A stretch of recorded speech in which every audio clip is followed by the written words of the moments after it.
Hello everyone, welcome back to our channel. This is your on Bharat girl.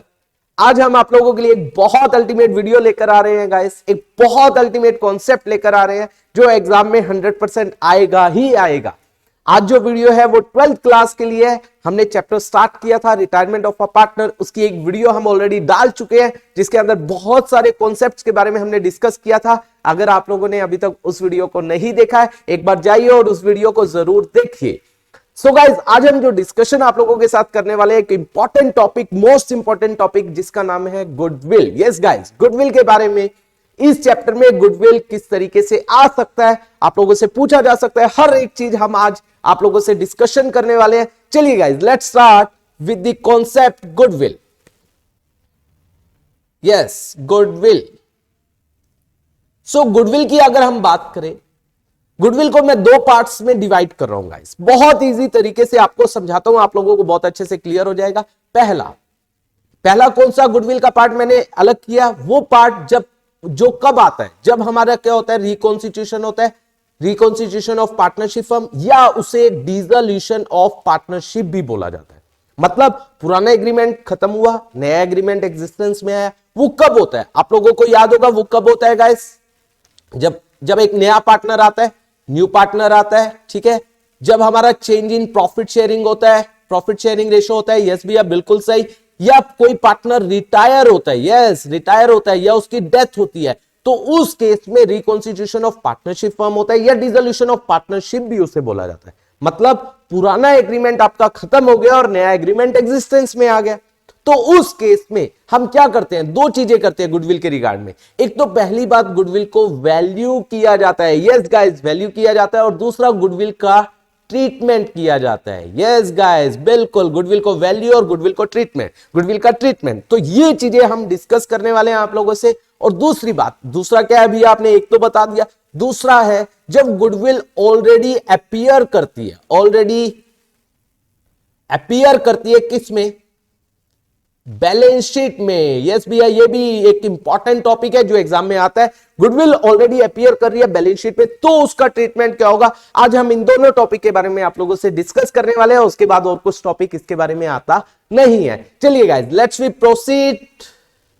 सबसे पहली बात आप लोगों को यह पता होनी चाहिए कि सब AS26 क्या कहता है। सबसे पहली चीज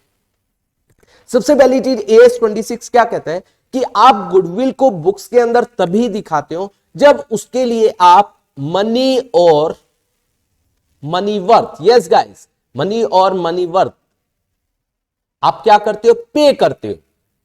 तभी आप उसको क्या करोगे, बुक्स के अंदर दिखाओगे, तभी बुक्स के अंदर गुडविल शो होगा, गुडविल के नाम से शो होगा।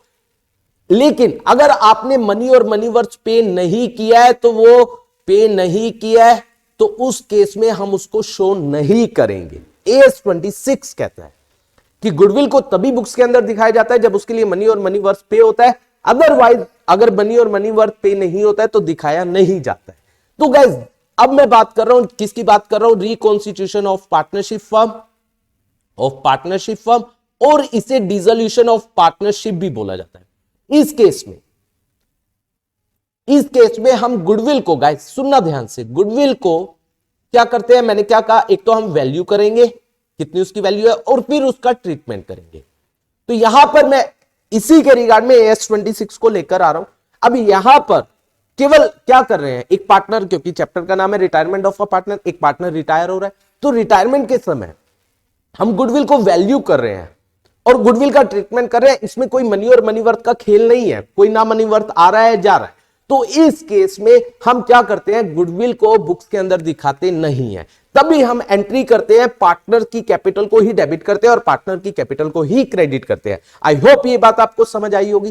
तो यहां पर सबसे पहली बात आती है वैल्यूएशन, जो आप ऑलरेडी, आप लोगों के जो जब एक नया पार्टनर आता था या change in profit sharing ratio, उसमें कर चुके हो। वैल्यूएशन याद होगा, आप लोग वैल्यूएशन कैसे करते थे, एवरेज प्रॉफिट मेथड। हाँ भैया, हमें तो याद आ गया, very good guys, average profit methods, ठीक है। उसके बाद वेटेड एवरेज याद होगा, उसके बाद सुपर प्रॉफिट मेथड्स, उसके बाद कैपिटलाइजेशन मेथड, उसमें भी दो होते थे, एवरेज प्रॉफिट वाला और एक हमारा सुपर प्रॉफिट। तो ये सब क्या थे, ये सब मेथड्स थे किसके, वैल्यूएशन से। और ये सब आप ऑलरेडी कर चुके हो क्योंकि इस चैप्टर के अंदर मेनली आपके पास क्या गिवन होगा, वैल्यू करके दिया होगा। और इससे भी आपका क्या निकलता था, वैल्यू ऑफ गुडविल किसकी, ऑफ फर्म, फर्म की गुडविल की वैल्यू आती थी कि इतनी हमारा अमाउंट। और इस चैप्टर के अंदर यूजुअली आपको गिवन होगा कि ये गुडविल की वैल्यू है, पूरी फर्म की ये वैल्यू है। अगर नहीं दिया होगा तो हम मेथड से निकाल सकते हैं, हमें आते ही है। यस भैया, ये तो क्लियर हो गया। तो गाइज आप लोगों को वैल्यू वाली बात समझ आ गई होगी, आ गई है। तो आपके पास क्या होगा, value of goodwill of the firm, पूरी फर्म की गुडविल की वैल्यू आपको गिवन होगी। नहीं होगी तो हम निकाल सकते हैं, बहुत ईजी है। अब बात आई इसका ट्रीटमेंट। यस गाइज, अब ट्रीटमेंट की बात करें तो ट्रीटमेंट अगर हम बात करें तो एक पार्टनर रिटायर हो रहा है, ठीक है। अब रिटायर हो रहा है, मान लीजिए ए, बी और सी तीन पार्टनर है, उनकी रेशो है 1:1:1। मान लीजिए सी रिटायर हो रहा है, कौन रिटायर हो रहा है, सी, ठीक है भैया। अब मान लीजिए सी रिटायर हो रहा है, तो आप ये बताइए सी अपना हिस्सा किसी को देकर जाएगा या नहीं देकर जाएगा, बिल्कुल, क्योंकि आगे फ्यूचर में मान लीजिए रेशो सेम रहती है, कुछ नहीं बोला जाता। हमने लास्ट लेक्चर में पढ़ा था ए और बी की न्यू रेशो क्या हो जाएगी, 1:1 हो जाएगी, ठीक है। मान लीजिए ये प्रॉफिट कमा रहे हैं कितना, 1,20,000, ठीक है। पहले ये डिवाइड हो रहा था कितने में, 40 40 और 40, ऑलराइट गाइस। अब ये डिवाइड होगा कितना, 60 और 60। बताओ ए और बी को ज्यादा मिल रहा है या नहीं मिल रहा है, बिल्कुल मिल रहा है भैया, 20,000 ज्यादा मिल रहा है। तो गाइस क्या बोला जाता है, बेसिकली गुडविल क्यों ट्रीटमेंट किया जाता है, गुडविल की वैल्यूएशन और ट्रीटमेंट क्यों किया जाता है, क्योंकि जो फर्म है आज तक का जो उसने गुडविल कमाई है, आज तक का उसने जो एक रेपुटेशन कमाई है। गुडविल का मतलब क्या होता है कि आज तक की रेपुटेशन का फल जो हमें फ्यूचर में मिलने वाला है। मान लीजिए एबीसी तीनों पार्टनर थे, तीनों ने मिलकर बहुत काम किया, बहुत मेहनत की, और उसका बेनिफिट क्या उसको आज तक मिलेगा या फ्यूचर में भी कस्टमर आएंगे, यस भैया फ्यूचर में भी कस्टमर आएंगे।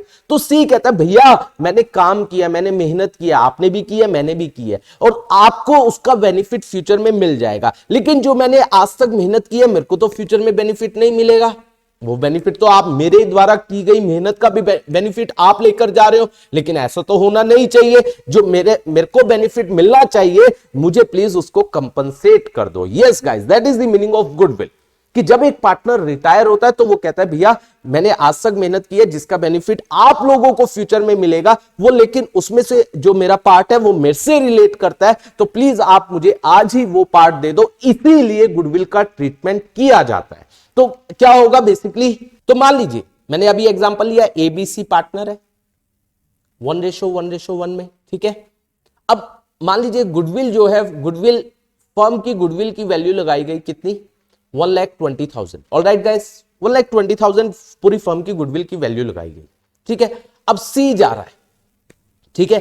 तो सी के क्या बोला जाता है कि सी जो है, सी अपना डिमांड करेगा गुडविल का शेयर। सी कहेगा भैया, वो कैसे निकालेगा, C share of goodwill, C share of goodwill.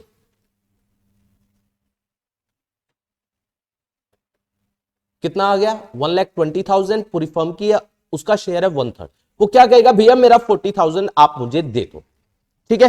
क्योंकि ये बेनिफिट मैंने आज तक मेहनत की है, जिसका बेनिफिट मुझे फ्यूचर में मिलना चाहिए था, लेकिन मैं आज छोड़कर जा रहा हूं, ये बेनिफिट मुझसे बिलोंग करता है तो मुझे दीजिए। तो क्या होगा, 40,000 जो है वो सी डिमांड करेगा, तो सी की कैपिटल को क्रेडिट किया जाएगा टू सीज कैपिटल, ठीक है। और इसको देगा कौन, इसको कौन देगा, ए और बी। कुछ नहीं बोला जाता। तो ए और बी की मैंने याद करो लास्ट लेक्चर में बताया था, उनकी न्यू रेशो क्या होगी, 1:1, और उनकी गेनिंग रेशो भी क्या होगी, 1:1। तो ये लोग गेन कर रहे हैं, तो उसको वो लोग कंपनसेट करवाएंगे सी को, तो उनकी कैपिटल को डेबिट कर दिया जाएगा। एस कैपिटल अकाउंट डेबिट 20,000 से, और बीस कैपिटल अकाउंट डेबिट कितने से, 20,000 से।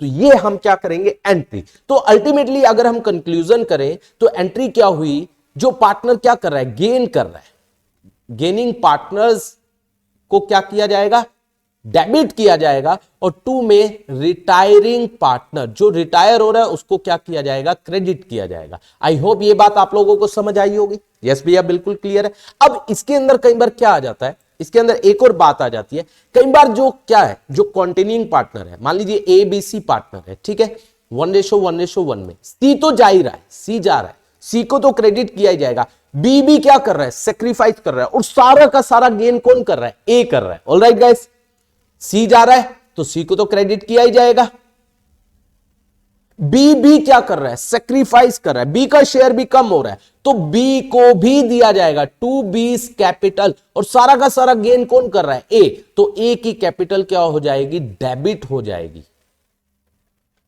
तो ये हमारा ट्रीटमेंट हुआ किसका, गुडविल का। आई होप ये बात आप लोगों को समझ आई होगी, अच्छे से क्लियर हुई होगी। हमने बात की वैल्यूएशन, हमने बात की ट्रीटमेंट। अब बात आती है गाइस किसके बारे में, कि अगर ये हमारा टॉपिक पूरा हुआ, गुडविल का ट्रीटमेंट, हमने गुडविल, अगर goodwill at the time of कब, जब रिकॉन्स्टिट्यूशन हो रहा है, किस तरीके से उसकी वैल्यू की जाएगी, ट्रीटमेंट ये हमने किया। अब बात आई अगर गुडविल अपीयर कर रही है बैलेंस शीट में, तो क्या बोला जाता है, जो गुडविल अपीयर कर रही है बैलेंस शीट में, जब एक पार्टनर रिटायर होगा तो जो गुडविल अपीयर कर रही है, मान लीजिए गुडविल अपीयर कर रही है 90,000, तो उसे क्या किया जाएगा, ओल्ड पार्टनर्स में ओल्ड रेशो में डिवाइड कर दिया जाएगा। तो एंट्री वुड बी, उनकी कैपिटल कम हो जाएगी, A is capital account debit, B is capital account debit, C is capital account debit, 2 में गुडविल, तो ये आ जाएगा 30, 1:1 है, 30, और ये भी आ जाएगा 30, दैट वुड बी कितना आ जाएगा, 90,000। तो ये क्या होता है, जब गुडविल ऑलरेडी अपीयर करती है बैलेंस शीट में। आई होप ये भी आप लोगों को अच्छे से क्लियर हुआ होगा गाइस। तो मैंने आप लोगों से गुडविल का टॉपिक डिस्कस किया। अब हमारे पास आगे बहुत छोटे छोटे टॉपिक्स आने वाले हैं। हम आगे आप लोगों के साथ अगले लेक्चर्स में रीवैल्यूएशन के बारे में डिस्कस करेंगे, फिर रिजर्व एंड एक्यूमुलेटेड, और ये टॉपिक, ये चैप्टर आपका बहुत जल्दी कंप्लीट हो जाएगा। बहुत इजी है क्योंकि ये आपके पिछले चैप्टर से रिलेट करता है। आई होप ये लेक्चर आप लोगों को समझ आया होगा, अच्छे से क्लियर हुआ होगा। गाइस अगर आपको अच्छा लगा है लेक्चर तो प्लीज लाइक और कमेंट जरूर कीजिए, और अगर अभी तक आपने हमारे चैनल को सब्सक्राइब नहीं किया है जल्दी से सब्सक्राइब कर लीजिए। और गाइस आप लोगों को डिस्क्रिप्शन में हमारी ऐप का लिंक दिया गया है। अगर आप हमारे लेक्चर्स को और अच्छे से देखना चाहते हैं और अच्छे से समझना चाहते हैं विद एवरी इलस्ट्रेशन, तो आप लोग उस ऐप को डाउनलोड कीजिए। Thank you so much for watching this video. Thank you so much.